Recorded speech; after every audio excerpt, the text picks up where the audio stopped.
Hello everyone, my name is Kenny Cormandy from the YouTube channel My Airgun Reviews, and today we are looking at a gun from Daisy. This is the Winchester 1400 CS, rated at 1400 feet per second with alloy pellets. The gun sells virtually everywhere for $199.99. A $200 gun, and nobody sells it for any less. This is a very long gun at 51.2 inches. That's almost 2.5 inches longer than my Hatsan 125 Sniper, which was the longest gun I've had so far. It has a very long, almost 23-inch long barrel, and it has a silencer on the end of the barrel. The gun weighs 9 pounds. And I measured this gun at 36 pounds of cocking effort. So let's take a look at this gun up close. For starters, it has a very odd shaped silencer. It's almost like it's got a little hood on the front, tapered forward, a few notches on the top, and then it's got a polymer jacketed barrel.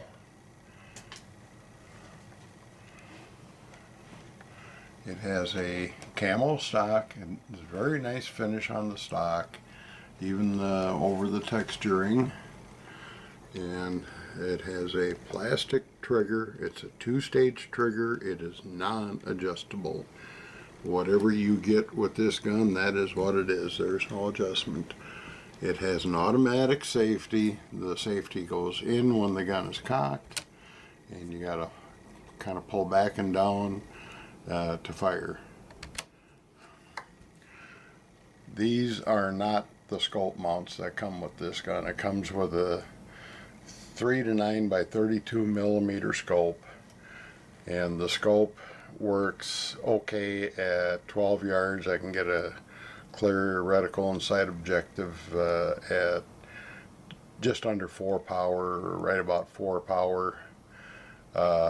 At 12 yards, and at 20 yards I can get a clear reticle and sight objective up to about 5.5 power. This is not the scope mount that comes with the gun, but this is what you need to hold the scope in place.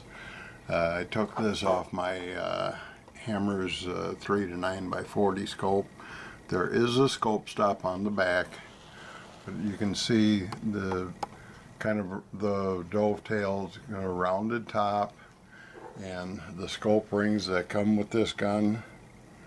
You can see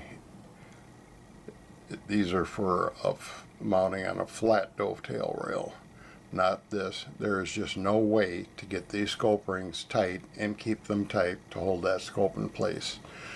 If you order this gun, you will have to get another set of scope rings. These will not do the job. And then you can see it's got a thumb hole stock. It comes with a sling. They put the stud there, and instead of back here on the stock where it should have been, it is a raised cheek piece for both left and right hand shooters, and a rather stiff rubber butt pad. The sling mounts on a swivel up front here. And as you can see, the gun comes with adjustable bipods from 9 to 13 inches. The bipod bolts in via 4 screws on each one. So if you want to take them off, you got 4 screws you got to take out and keep track of. Here you can see the way it mounts up on the top. I was very much looking forward to getting this gun, and I figured at that price it should be a pretty decent gun. And my first and biggest disappointment was the scope rings. Whoever decided to put these scope rings on this gun for $200 should be shot. I mean, that person was just an absolute idiot. These scope rings are just throwaways. They're useless. So if you decide you're going to order this gun, make sure you get a good heavy duty set of scope rings or a good solid one-piece scope mount like this. The scope, like I said, it did work. At 12 yards I could get a clear reticle and objective at 44 power. At 20 yards, the best it would do is about 5.5 power with a clear reticle and sight objective. Everything went blurry beyond 5.5 power. The gun is claimed to shoot alloy pellets at 1400 feet per second. It was really kind of nice for a change to have somebody put out an air gun that matched its claim. This gun shot the RWS Hypermax 5.2 grain alloy pellets at a low of 1407 feet per second, a high of 1413 feet per second, and an average of 410 feet per second. That is only a 6.08 foot per second extreme spread. The standard deviation was 2.44 feet per second, putting out a muzzle energy of 23 foot-pounds. That is not bad. It did not do quite as well with the RWS Hobby 7 grain lead pellets. Low of 1178, a high of 1191, average of 1184. That's 13.22 foot per second extreme spread. Standard deviation 5.38, putting out 22 foot-pounds muzzle energy. Not bad. The most powerful pellet I tried was the H&N Barracuda Hunter Extreme 9.57 grain for nearly over 9.5 grain pellet. A low of 1035, a high of 1056 feet per second, an average of 1044 feet per second. Extreme spread was 20.15, standard deviation 7.93. That gave us our best muzzle energy of 23.17 foot-pounds of muzzle energy. We also tried the H&N Barracuda Hunter 10.34 grain. That had a high of 997.3, an average of 986.8, giving us 22.36 foot-pounds of muzzle energy. The Crosman Premier Heavies 10.5 grain. They had a high of 962.5 feet per second, a 19.94 foot per second extreme spread, giving us 21.12 foot-pounds of muzzle energy. Probably the most accurate pellet we shot was an H&N Barracuda 10.65 grain. It had a high of 989.2 feet per second, averaging 982.5 feet per second, extreme spread 15.21, giving us 22.83 foot-pounds of muzzle energy. That's fairly impressive to shoot a 10.65 grain pellet nearly 1,000 feet per second. The Barracuda Hunter Extreme 9.57 grain pellet, we did the sound level test and got 94.2 decibels. That's not bad. It's decent for backyards. It's not anywhere near the quietest gun with a noise suppressor, but not too bad. But for $199.99, I would have expected just a little bit more. The way they put the sling on here, this is fine up front, but the stud in the back really interfered with my shooting from the bench, and I ended up taking this stud completely off and removing the sling for my bench shooting, and none of my bench shooting really matched up with the bipods, so I took them off. So I've gotten a workout taking off the bipods and putting them back on. You got to take them off just to check your stock mounting bolts. They're mounted right in the middle of this. So that was not the cleverest way to mount those bipods. I would have much rather seen a Weaver Picatinny mount where you can just unscrew them, a little bit, pull them off, tighten your screw up, and set them off to the side. With this thing, whenever you want to remove the bipods, you got 4 little screws in each one of these holes, and you got to make sure not to drop them and lose one, and then you got to store them, and then if you want to put the bipod back on, you got a total of 8 screws you got to put back in again, and it's really kind of a pain in the tush. So I think they went about it the complete wrong way with their bipod mounts. They should have just used the Weaver Picatinny mounts. And like I said about the trigger is not bad. It's 2-stage.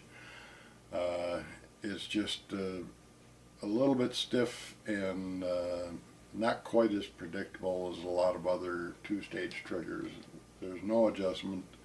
I did okay with the trigger, but you know, it's not the best. I really did like the stock. The stock was comfortable, but all the pains I went through having to switch out the scope mounts and go back and do my accuracy testing all over again. And this dovetail rail right here is very sharp. I cut my thumb on it, so beware, this is a very sharp dovetail. I'm going to put the power numbers up for you to see, and then we'll go to the accuracy test.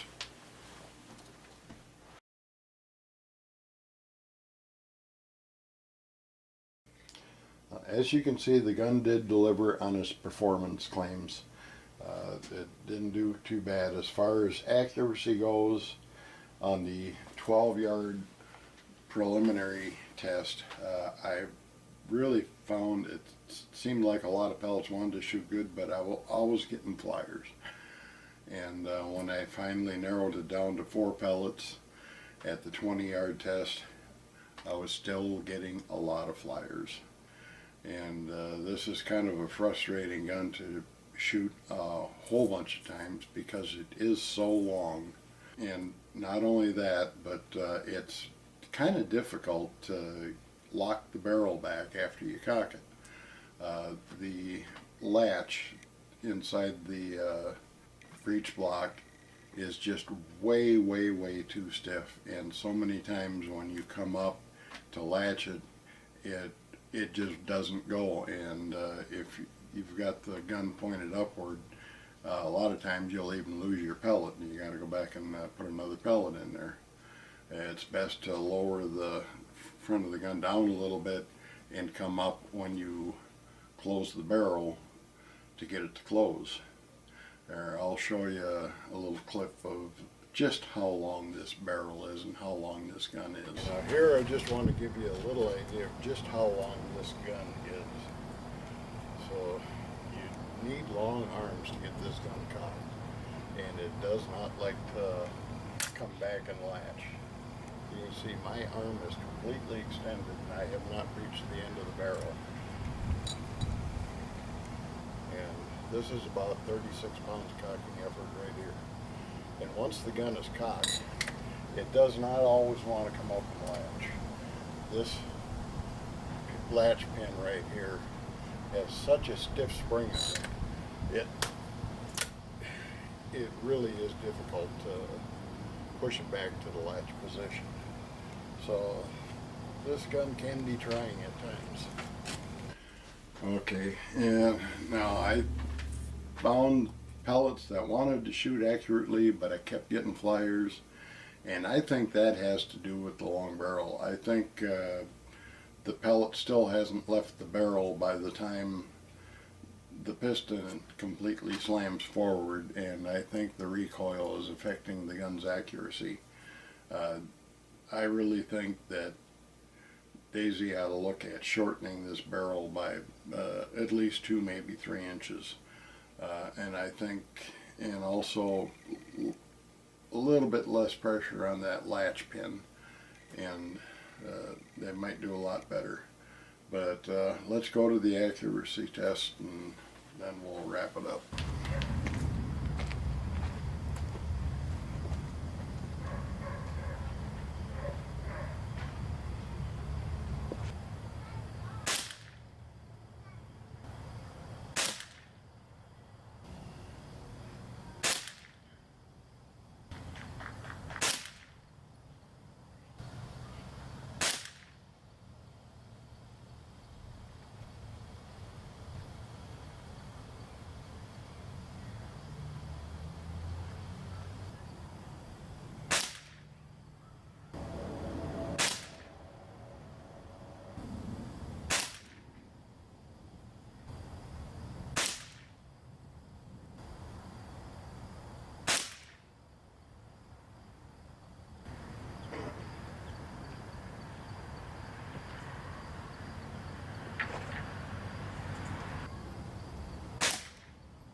Well, this is our best shot group, and it's 3 shots in the size of a dime, but overall probably 1.25 to 1.5 inches in diameter for the shot pattern. And this one we had 2 shots close there, 2 shots close there. Really don't know where the group was. This rifle does seem to have a lot of flyers. There are the Crossman Premier Heavies right here. That's still 1.5 to 1.75 inch pattern. And here the H&M Barracuda match, just over the size of a dime there for the 4, and that 5th shot I think is more shooter error than it was the gun. That's about the only pellet where the pellets just weren't flying. Well, I think the gun could be accurate. It seems like it wants to be, but just we got more flyers with this gun than any other gun I've ever shot. The cocking effort is not bad for the power it produces, but I think that's by virtue of that extra long barrel. And I think that extra long barrel creates a problem. This gun is too long for any gun case that I have. This gun is too long to even go in my gun rack. It's just too long. You know, it's a crying shame. It really is a good, attractive stock. It's well designed. They put the sling stud in the wrong place. It should be back here. It interferes with my bench shooting up here. It's fine up here, and it is a narrow sling. There's no sling shoulder pad or anything on that, but everything is there to mount a good sling. But this one does come with it if you want. It weighs 9 pounds, so if you want to carry it around out in the woods, you can use the sling. If you want to use the bipods, just make sure your stock mounting bolts are tight before you put it on, because you got to take out 8 screws just to check your stock mounting bolts. And you got to be careful. They're tiny screws and they're easy to lose. They're not the easiest to put in because you've got this gap in here you got to go through here, and it's just a royal pain. I think that was a big shortcut by using these mounting brackets instead of Weaver Picatinny style. And whoever came up with these scope rings, like I said, that person should be shot. It's a numbskull. These are the most worthless scope rings of any gun. I mean, I've seen 79.95 rifles that have better scope rings than what this thing came with. And it's just absolutely absurd that they would put scope rings like this on a $200 air gun. The scope is, there's been a lot of other guns that cost even more than this that came with lesser scopes, so I'm not going to knock the scope, but these scope rings, they just got to go. And as far as do I think the gun is worth it? I'm going to say no. I think they've cut too many corners. There's no adjustment on the trigger. You have to buy scope rings. And by the time you buy a good set of scope rings, you can buy yourself an Umrex Octane where you've got even more power than this one. You got a gas piston. You got a 3 to 9 by 40 millimeter adjustable objective scope on a Weaver Picatinny mount that's going to stay solid. You've got a very good silence air system on that gun. And I've seen it for as little as $195 on like Walmart and Amazon. So, you know, this thing, there is no bargains. You're going to pay $199.99 wherever you go. The Octane you can get for $195. So why would somebody, you know, you're not going to pay that much money just because you want the bipods. You can put bipods on so many things. You can put them on a Stoger, ATAC. There's a lot of guns that come with bipods. You don't need this gun just for the bipods. And until they put better scope rings on it and shorten up this barrel a little bit, I'm just going to say, you know, there's other alternative guns out there that are a little bit better suited. You know, if you got to have 23 foot-pounds muzzle energy, Benjamin Trail NP2, there's a lot of those that you can get for around this money with what you're going to spend for the scope mounting rings to even less than that. And you're getting up around 22 foot-pounds muzzle energy. That's not a lot of difference. You know, 1 foot-pound muzzle energy. I would say there's too many alternatives for the shortcuts that they've taken on this one. If they had put a scope mount on it like this and just changed up the way the bipod mounts, I would say go for it. But until they correct those issues, I'm going to say there's other air guns out there that are your money's better spent. That's my review of the Winchester 1400 CS. Thank you for watching.